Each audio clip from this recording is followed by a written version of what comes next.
strong beyond my years, but they don't see inside of me.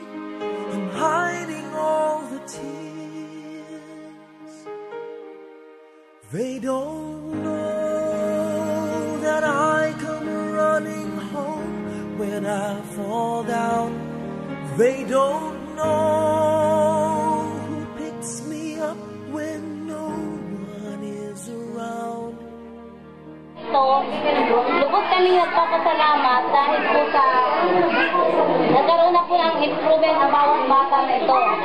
At ang isa pa po, malaki rin po ang naitulong ng Rotary Club dahil nasuportahan sila sa kakulangan sa gamot.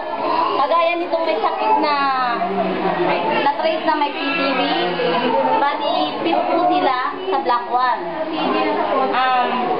Kaya po ang hinihiling namin sa mga magulang, bukod sa sinusuportahan sila ng Rotary Club, ay makipagtulungan din sila kung paano ninahandle ito. Sana tuloy-tuloy ang pagbabago ng timbang ng mga bata upang maiwasan natin ang malnourished. Maraming salamat. Ito ay 18 kabataan na kung saan ay pinapakain namin sa araw-araw. At nirekomenda na sila ay i-check up din ang buong pamilya. Kasi sayang naman pag na-check up mo lang at nagamot yung isang bata at meron pang may sakit doon sa bahay nila, sa parents, hindi sa mga kapatid. Tinatawag po nating malnourished ay hindi lang yung mga kulang sa timbang o yung mga may sakit na mga bayan. Kailan tinatawag din po nating malnourished yung mga obese o yung matataba, yung sobrang taba. Sa ngayon ay hindi lamang nakatuon yung pagbibigay at pagpapakain sa kanila, gain din ang pagpapagamot dun sa mga natuklasan ng mga sakit.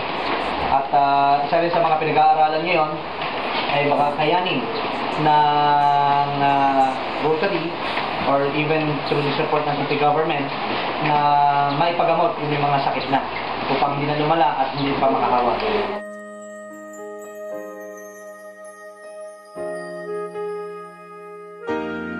They don't know that I come running home when I fall down.